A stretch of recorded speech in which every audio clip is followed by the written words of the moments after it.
The enemy built an empire on speed. One American general destroyed it by being even faster. Berlin, April 22nd, 1945. The Führer bunker 50 feet underground. Soviet shells rain on the surface. Adolf Hitler sits across from his remaining generals. Patton, Hitler says. Patton is the one you could never stop.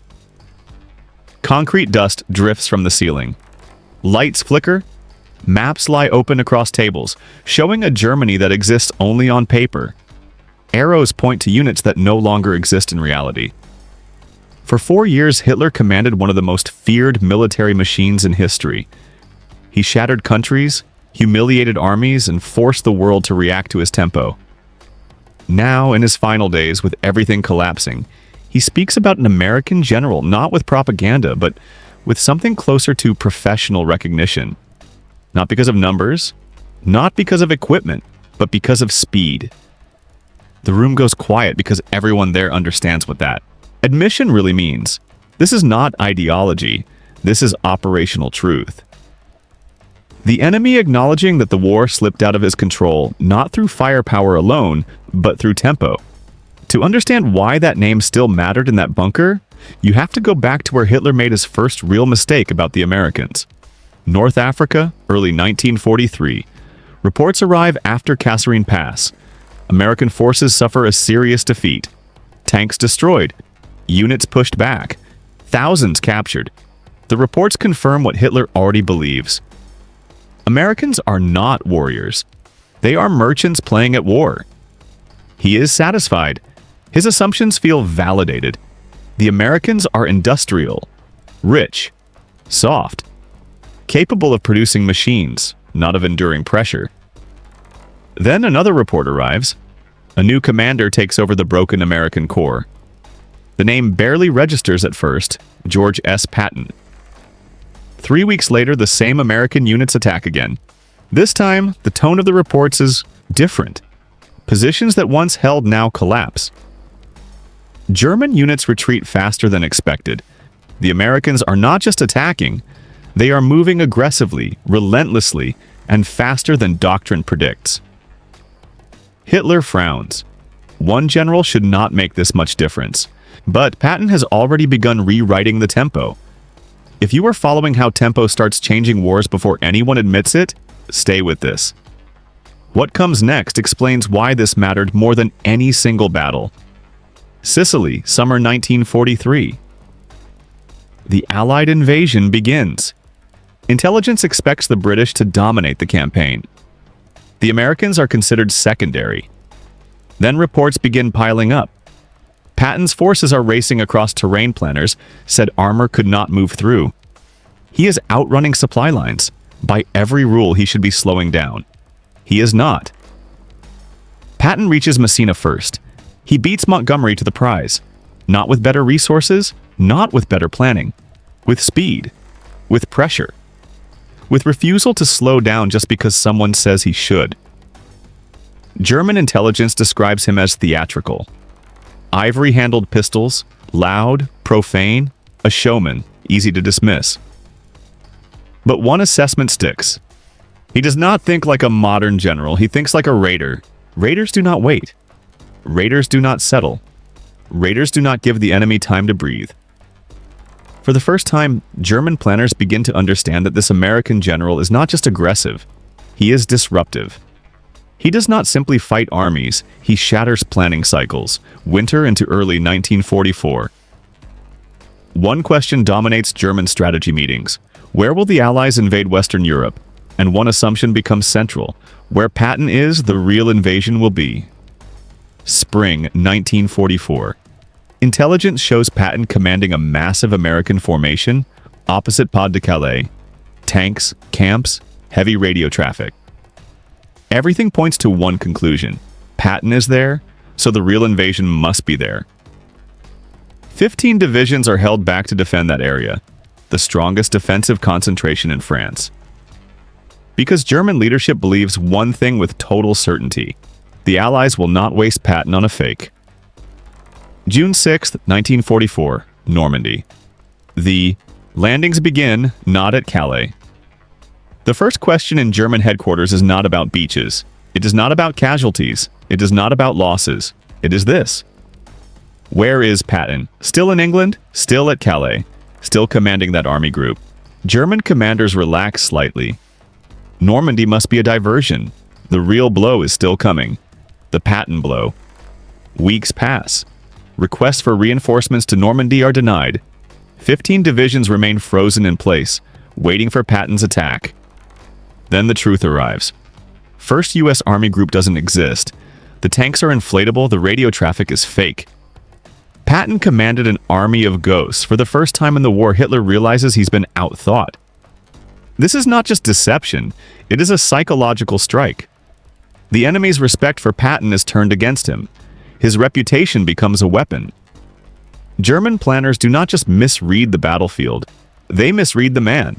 If this shift is clicking for you, pause for a moment and stay with it. This is where reputation becomes operational power. Then the ghost becomes real. August 1st, 1944. Patton's Third Army is activated in France. From that moment, the map begins changing faster than German headquarters can process it. Morning briefings become routine nightmares. Overnight, Patton has moved again. Further than expected, past defensive lines that were supposed to hold, into rear areas that were supposed to be safe. August 3rd, breakthrough at Avranches. August 7th, counterattack fails. Patton is already 50 miles past the breach. German staff ask the same question again and again. How is he moving this fast? By doctrine, Patton should have stopped. By logistics, Patton should have paused. By planning, Patton should have waited. He does not. Patton turns speed into pressure. Pressure into chaos. Chaos into collapse. Patton isn't winning through superior resources. He's winning through tempo. Within weeks, Third Army covers hundreds of miles. Cities fall before defenders realize they are under threat. Defensive lines do not form because Patton passes them before they can be completed. This is not just operational success. This is psychological dominance. Too aggressive costs. Not for Patton's units in this phase, but for the enemy, whose formations never regain balance. Every delay compounds. Every hesitation multiplies losses. Tempo becomes a weapon that costs the enemy the ability to recover. If you are seeing how speed breaks armies before firepower does, stay with this. The pressure only increases. Then, early autumn 1944, Patton finally slows. Not because he is stopped by resistance, because he runs out of fuel. For a brief moment, logistics succeed where armies fail. German command feels relief. If Patton is the greatest threat, then remove Patton from the equation. Then comes winter. December 1944, the Ardennes offensive, a massive surprise attack. Elite divisions, hundreds of tanks, a final gamble. American lines break, units are surrounded, Bastogne is cut off. For the first time in months, Patton is pointed the wrong way. German leadership feels genuine relief. Even Patton cannot turn an entire army in winter conditions. It should take weeks. Patton turned 133,000 men, thousands of vehicles, and 3 full divisions, 90 degrees through ice storms in 72 hours, and immediately attacked. Silence in German headquarters. Pause. This is the moment. The 1-second pause where even experienced planners realize something irreversible has happened. The relief of Bastogne becomes one of the most famous operational pivots in modern warfare. The offensive collapses, the last great gamble fails. At that moment, German leadership understands something final. You cannot plan against Patton. You cannot predict him. You cannot box him in with conventional thinking. Because Patton does not fight the war you expect.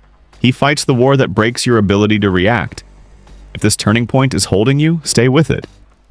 This is where tempo becomes destiny. In private conferences in the final months, Patton's name keeps coming up. Not in speeches, not in propaganda, in real strategic discussions. Patton was the only Allied general Hitler could never neutralize. Not because he is the smartest, not because he has the most resources, but because he understands the enemy's own doctrine and uses it better than they ever did. Speed, shock, relentless movement. Patton, Hitler allegedly says, fights the way we were supposed to fight. The very principles that built Germany's early victories are now turned against them by an American. April 1945. The bunker shakes. The war is lost. The question of victory is gone. But the fixation remains. Where is Patton now? Still advancing, still attacking, still doing what he has done from North Africa to France to Germany. The enemy built an empire on speed.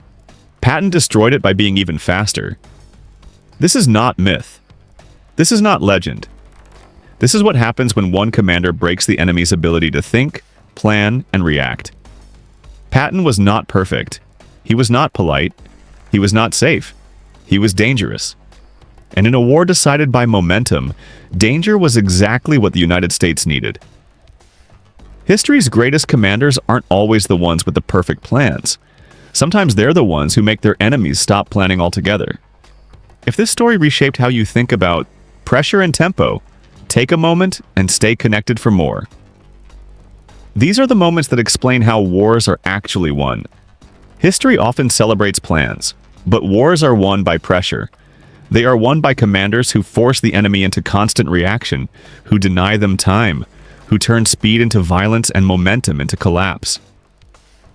In his final days, with his empire in ruins, Hitler admitted the truth. There was one American general he could never stop. Not because of numbers, not because of weapons, but because Patton moved faster than fear, faster than planning, faster than control. And that is how empires fall. Which part of his story stayed with you?